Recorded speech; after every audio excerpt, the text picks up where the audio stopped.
Assalamualaikum warahmatullahi wabarakatuh. Salam sejahtera bagi kita semua.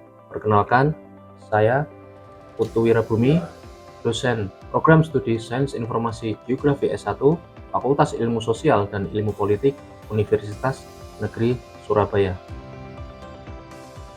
Saat ini, saya sedang mengikuti proses sertifikasi dosen gelombang 1 tahun 2026 yang diadakan oleh Kementerian Pendidikan Tinggi, Sains dan Teknologi. Oleh karena itu, video ini diperuntukkan sebagai salah satu pemenuhan persyaratan pernyataan diri dosen dalam unjuk kerja Tridharma Perguruan Tinggi atau juga disebut sebagai PDD UKT-PT dalam bidang pengajaran. Pada kesempatan kali ini, saya akan menyampaikan mata kuliah yang saya ampu, yaitu mata kuliah Penginderaan Jauh Dasar dengan kode mata kuliah 8720202126 berbobot 2 SKS yang ditawarkan di semester 3. Mata kuliah penginderaan jauh dasar mengkaji tentang konsep dan prinsip dasar penginderaan jauh, sistem dan fisika penginderaan jauh, konsep resolusi, kurva pantulan spektral, hingga pengenalan citra fotografi dan non-fotografi. Mata kuliah ini disusun untuk mendukung capaian pembelajaran lulusan atau CPL Prodi, khususnya CPL 3, mengenai pengembangan pemikiran logis, kritis, sistematis, dan kreatif, serta CPL 8 tentang kemampuan memperoleh, mengolah, menganalisis, dan menyajikan data geosfer menggunakan teknologi geospasial. Secara spesifik, setelah menyelesaikan mata kuliah ini, mahasiswa diharapkan mampu yang pertama menguraikan konsep, prinsip dasar, dan fisika penginderaan jauh sesuai dengan CPMK 1. Kemudian yang kedua, menelaah konsep resolusi dan juga pola pantulan spektral sesuai dengan CPMK kedua. Tahapan ketiga, memformulasikan, mengolah, dan menganalisis data geospasial sesuai dengan CPMK ketiga. Keempat, serta menerapkan keilmuan penginderaan jauh dalam konteks pengelolaan sumber daya dan kebencanaan guna mendukung pembangunan berkelanjutan sesuai dengan CPMK keempat. Perkuliahan ini dilaksanakan selama 16 minggu pertemuan dengan menerapkan model pembelajaran berbasis proyek atau project based learning.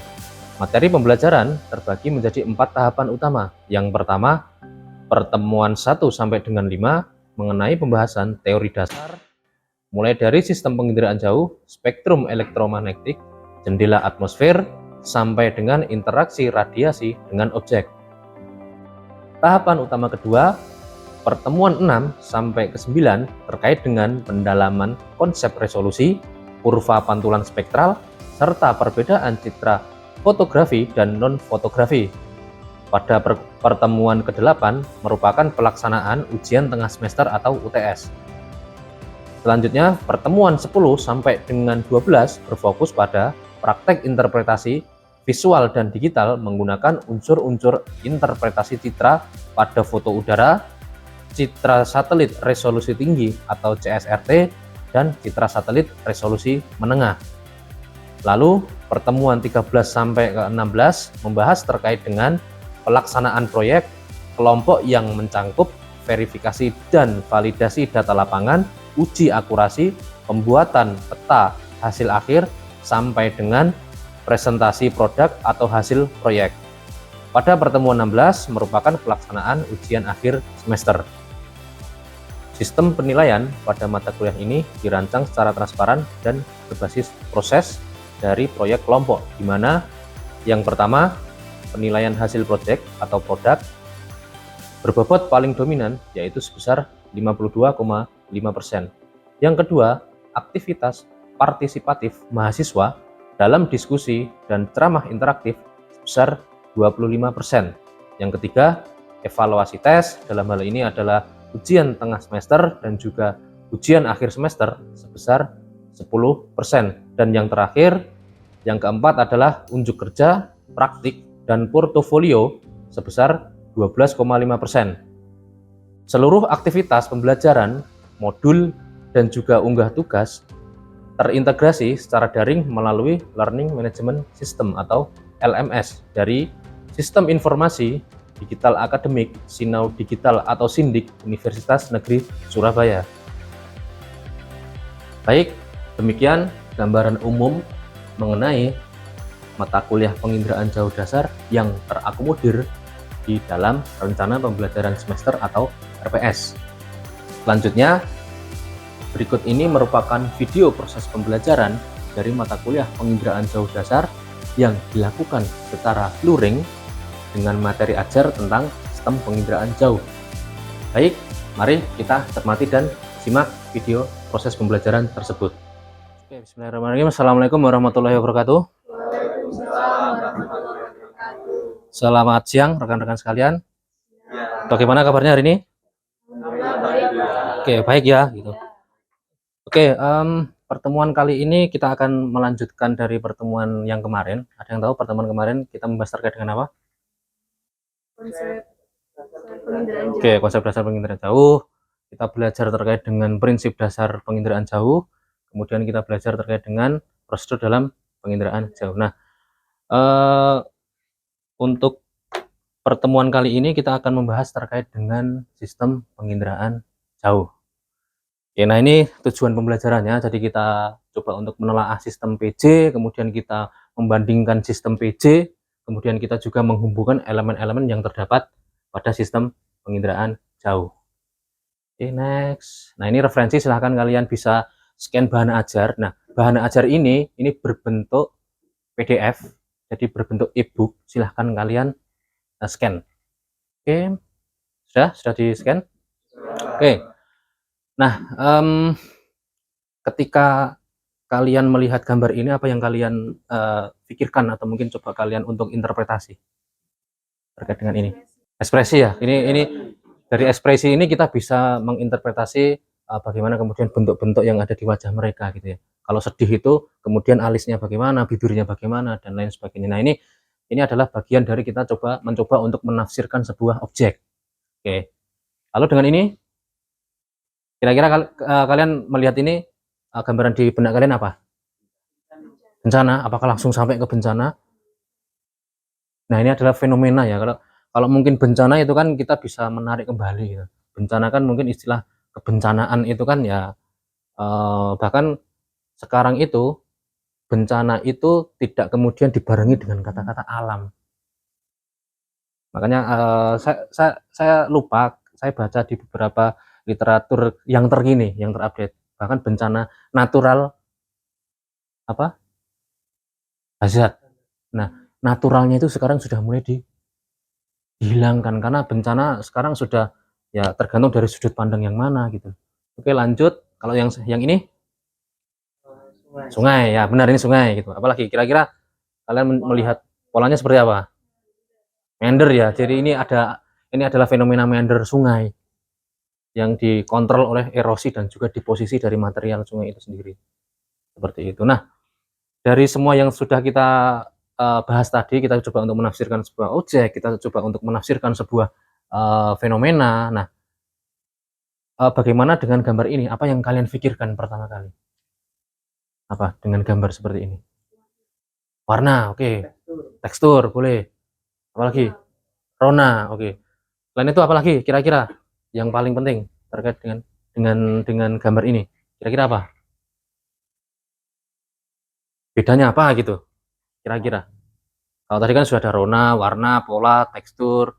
Kemudian yang paling mencolok itu adalah terkait dengan wilayahnya. Ini yang sering kita lupa. Ini wilayahnya di mana? Kira-kira di mana? Jawa Tengah. Nah, kalau kita deskripsikan, ini adalah sebuah gambar yang letaknya di Provinsi Jawa Tengah yang bisa kita interpretasi terkait dengan rona, warna, kemudian pola, tekstur, dan lain sebagainya. Nah, kemudian pertanyaannya, bagaimana kemudian citra ini atau gambar ini bisa diperoleh? Nah, kemudian bagaimana citra penginderaan jauh ini bisa diperoleh? Dan apa saja komponen penyusunnya? 3 hal utama yang harus kita pahami. Yang pertama, sistem penginderaan jauh kita lihat berdasarkan cara pemanfaatan energi elektromagnetiknya. Kemudian yang kedua, terkait dengan berdasarkan wahana atau platform. Kemudian yang ketiga, terkait dengan berdasarkan spektrum elektromagnetiknya. Nah, dari ketiga komponen utama ini nanti kita coba untuk breakdown, kita pelajari satu persatu. Seperti itu, perbedaannya di mana dan lain sebagainya. Oke, kita bahas terkait yang berdasarkan cara pemanfaatan energi elektromagnetik. Ada dua, sistem penginderaan jauh pasif dan juga sistem penginderaan jauh aktif. Simpelnya ketika pasif dia itu membutuhkan sebuah tenaga, dia membutuhkan sumber, yaitu apa? Yang pertama, matahari. Dari tenaga matahari ini, kemudian kita tahu bahwa matahari itu kan memancarkan radiasi ya, elektromagnetik. Kemudian sebelum sampai ke permukaan, dia melewati yang namanya apa? Yang di sebelah sini, atmosfer, betul. Jadi dia sebelum sampai ke permukaan bumi, si gelombang itu tadi melewati atmosfer. Dia berinteraksi di sana. Nah, interaksi ini bisa banyak. Nanti kita akan bahas di materi selanjutnya terkait dengan dasar fisika. Nah, interaksi ini tergantung dari objek itu sendiri. Tergantung dari apa kenampakan yang ada di permukaan bumi. Seperti tadi kita coba untuk menafsirkan sebuah fenomena, yaitu akan beda-beda nantinya. Mana bentuk sungai, kemudian mana bentuk pegunungan, mungkin perbukitan dan lain sebagainya, itu akan berbeda. Seperti itu. Nah, setelah sampai di permukaan bumi, kemudian dia mengalami pantulan, dia dipantulkan. Nah, bagian platform ini yang kemudian dia itu menerima atau merekam dari pantulan permukaan bumi itu. Seperti itu. Itu terkait dengan sistem penginderaan jauh pasif. Nah, lain halnya dengan aktif. Kalau tadi pasif kita menggunakan matahari sebagai tenaga kita, kalau aktif tidak.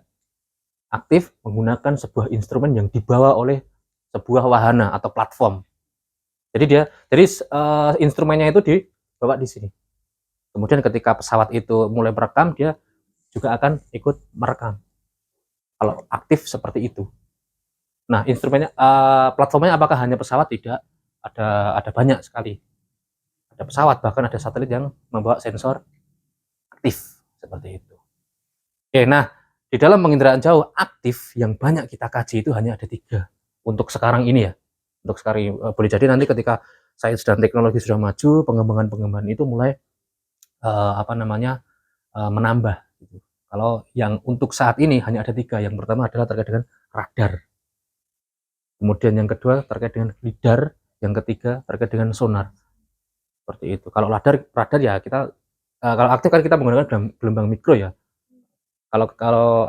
Biasanya kalau yang kalian pahami sekarang atau mungkin kemarin-kemarin kan radar ya semacam menara dan kemudian dia memancarkan sebuah gelombang radio seperti itu. Nah, itu kemudian diduplikasi ke sini, ditempelkan di pesawat itu. Kemudian lidar pun juga sama. Dia juga berbentuk ya semacam alat gitu yang kemudian dia ditempelkan di sini. Kalau lidar itu basisnya menggunakan sinar laser. Seperti itu. Kemudian kalau sonar dia menggunakan suara, gelombang suara. Kalau kita lihat kapal yang kemudian dia punya sonar untuk mendeteksi permukaan bawah di perairan, di laut itu, nah itu menggunakan sonar seperti itu. Nah, kemudian pertanyaannya, kalian sudah memahami terkait dengan pasif dan juga aktif. Menurut kalian apa perbedaan antara 2 produk yang dihasilkan dari sistem PJ pasif dan juga PJ aktif? Kira-kira apa menurut kalian? Teksturnya lebih tadi. Oke, pertama kita coba untuk melihat tekstur ya. Teksturnya seperti apa? Mungkin satu yang menjadi kunci dari pembeda antara pasif dan juga aktif, kita coba untuk refleksi kembali ke belakang. Ingat, pasif menggunakan matahari, aktif menggunakan instrumen yang kemudian dia ditempelkan di pesawat itu. Nah, pembeda yang paling bisa kita lihat dari 2 gambar itu apa kira-kira? Oke, betul. Jadi kita coba lihat di pasif. Ingat, pasif menggunakan tenaga matahari. Otomatis gangguan atmosfer itu ada. Contohnya di bagian sini. Nih. Ini adalah awan. Kita lihat di bagian sini. Apakah ada awan? Tidak. Nah, ini keunggulan dari aktif adalah dia bisa menembus gangguan-gangguan atmosfer sesuai dengan daerah perekamannya. Tetapi refraksi cahaya dari aktif tidak sebagus pasif. Refraksi itu pembiasan cahayanya. Seperti itu. Oke, sampai sini paham? Oke, ada yang ditanyakan mungkin terkait dengan pasif aktif? Kita coba untuk ulik lagi kalau masih ada yang ditanyakan. Paham ya? Oke. Kita lanjut. Nah, ini kedua berdasarkan wahana atau platform. Dulu wahana atau platform dari penginderaan jauh itu masih menggunakan yang namanya menara. Jadi menara, kemudian dia dijadikan sebagai apa namanya wahana untuk menangkap sinyal dan lain sebagainya. Makanya ketika kita di bandara, itu kan kita melihat semacam menara-menara itu untuk menangkap sinyal. Radar bekerja di sana seperti itu. Nah, akan tetapi kemudian sains teknologi sudah semakin berkembang, penginderaan jauh pun juga ikut berkembang. Makanya sekarang sudah ada yang namanya pesawat udara nirawak atau PUNA atau pesawat tanpa awak.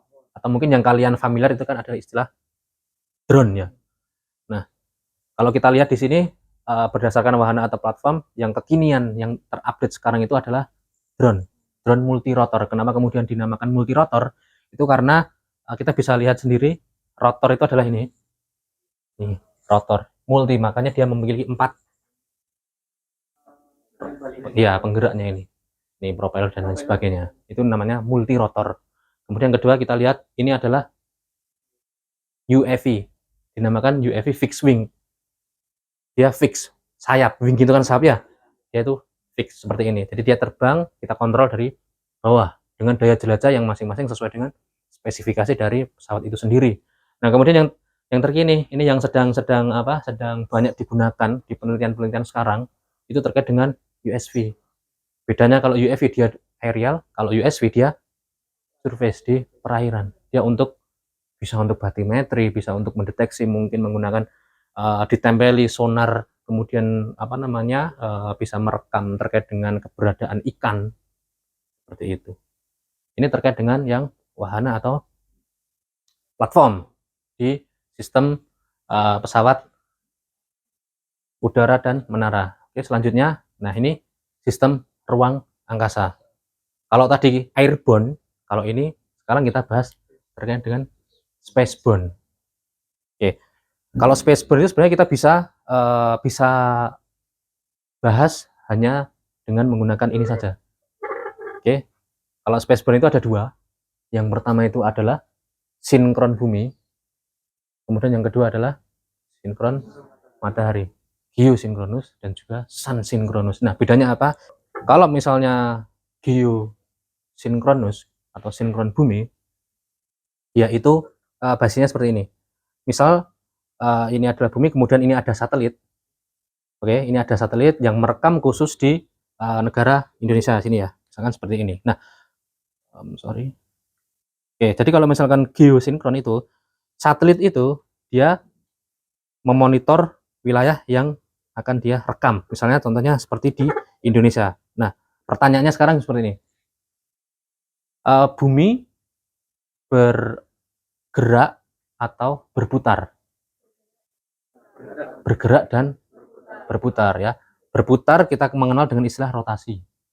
Kemudian kalau bergerak kita mengenal istilah apa?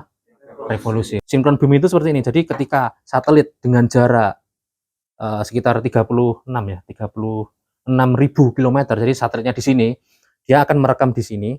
Nah, dia akan berrotasi, oke, ingat berrotasi sesuai dengan arah si bumi itu. Misalkan dia tetap akan merekam terus secara terus menerus seperti ini. Nah, ini namanya geosinkron. Oke, kita mengenal dulu kita punya satelit namanya apa? Ada yang masih ingat? Palapa. Dulu kita punya Palapa untuk memonitor Indonesia, wilayah Indonesia. Kemudian Telkom juga punya satelit, ya juga untuk telekomunikasi ya. Kemudian yang terkini kita mengenal yang namanya satelit yang biasa digunakan BMKG, ada yang tahu? Himawari, benar. Himawari itu kan sebenarnya kan satelit yang berasal dari Jepang. Kemudian kita menggunakan data itu. Kemudian yang kedua ada sun sinkronus. Nah, lain halnya dengan geosinkron. Kalau sun sinkronus itu adalah misalnya ini ada satelit dengan jarak sekitar berapa? 900 kalau nggak salah. Ya, 900 km. Jadi dia misalnya ini 900 km. Nah, kalau sun sinkronus ini itu ketika bumi berputar seperti ini dan bergerak, nah sun sinkronus itu merekamnya seperti ini. Nah, seperti itu. Ini dinamakan dengan sun sinkronus. Nah, konsekuensi logisnya apa ketika kita menggunakan sun sinkronus ini? Yang pertama adalah kita bisa merekam daerah yang sama tetapi dengan revisi time yang berbeda. Contoh misalkan kita mengenal citra Landsat, kita mengenal citra Sentinel, kita mengenal citra Spot dan lain sebagainya. Nah, itu basisnya juga sinkronus karena untuk sumber daya lahan. Jadi kita bisa menggunakan citra itu untuk menganalisis sumber daya yang ada di permukaan bumi seperti itu. Nah, kemudian yang ketiga terkait dengan berdasarkan spektrum elektromagnetik. Nah, sebenarnya kalau kita ingin belajar terkait dengan spektrum elektromagnetik ini, ya kita harus tahu dulu sumber tenaganya. Contohlah kita katakanlah menggunakan pasif. Kita menggunakan tenaga dari matahari seperti itu. Nah, kita tahu bahwa ketika matahari itu memancarkan energinya berupa gelombang elektromagnetik itu, dia merambat dengan kecepatan cahaya 3 kali 10 pangkat 8 meter per second. Coba kalian bayangkan dia merambat cepat itu gitu. Nah, kalau kita bisa menganalogikan, berarti estimasi untuk si cahaya itu tadi yang membawa gelombang. Untuk itu, untuk matahari ini sendiri sebenarnya ada bahasan khusus terkait dengan dasar fisika PJ di pertemuan selanjutnya. Tetapi ini saya akan bahas sedikit terkait dengan spektrum itu sendiri. Nah, adakah yang mengenal terkait dengan sinar X? Ada yang tahu sinar X? Pernah mendengar ya sinar X? Oke, sinar X ini adalah sinar untuk apa? Ada yang tahu? Ronsen, betul. Jadi kalau X-rays ini adalah sinar yang sering kita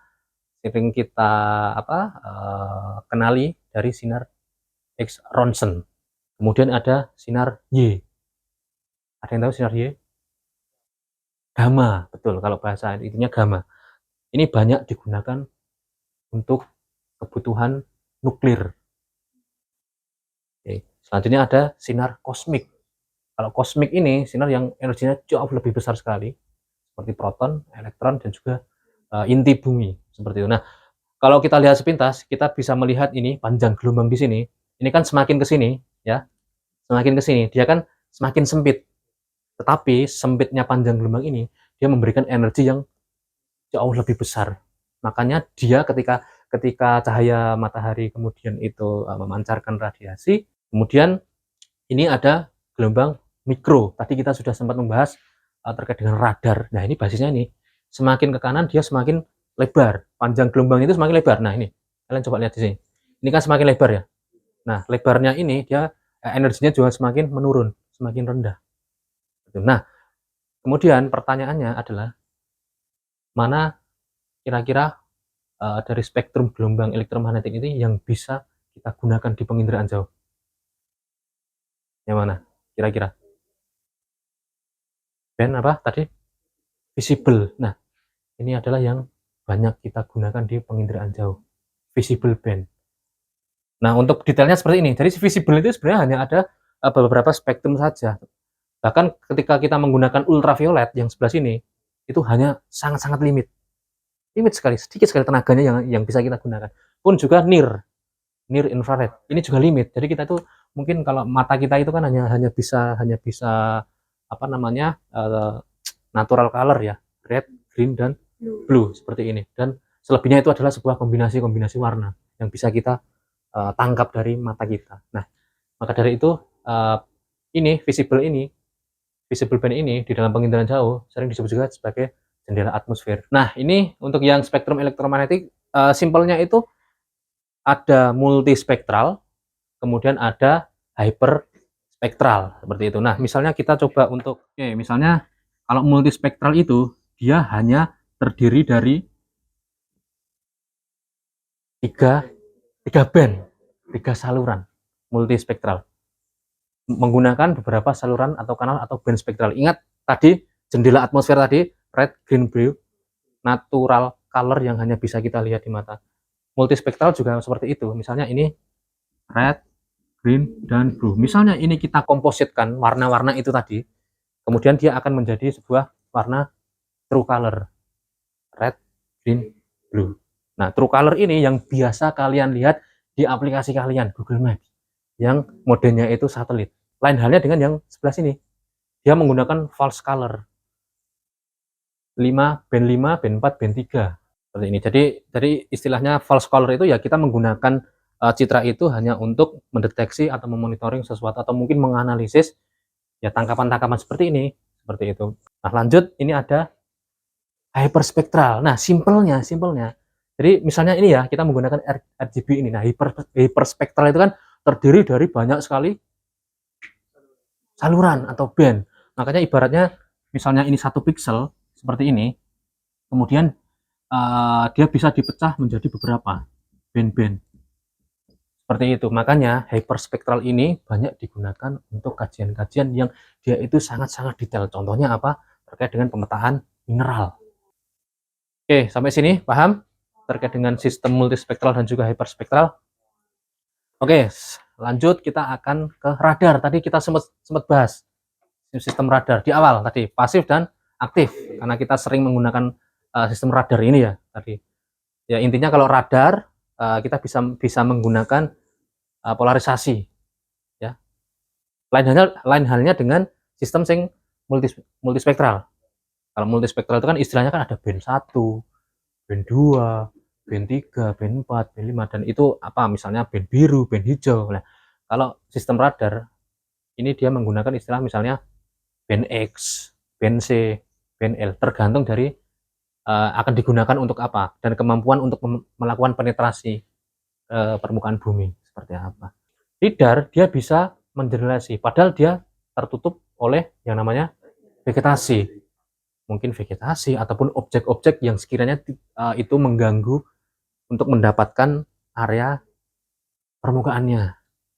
Nah, basisnya ketika dia menembakkan sebuah puls di sini, ada celah sedikit, katakanlah nih ya, vegetasi di sini, ada celah sedikit di vegetasi dan dia bisa lolos ke sini, dia akan melakukan generalisasi di area ini yang tertutup oleh kanopi-kanopi ini.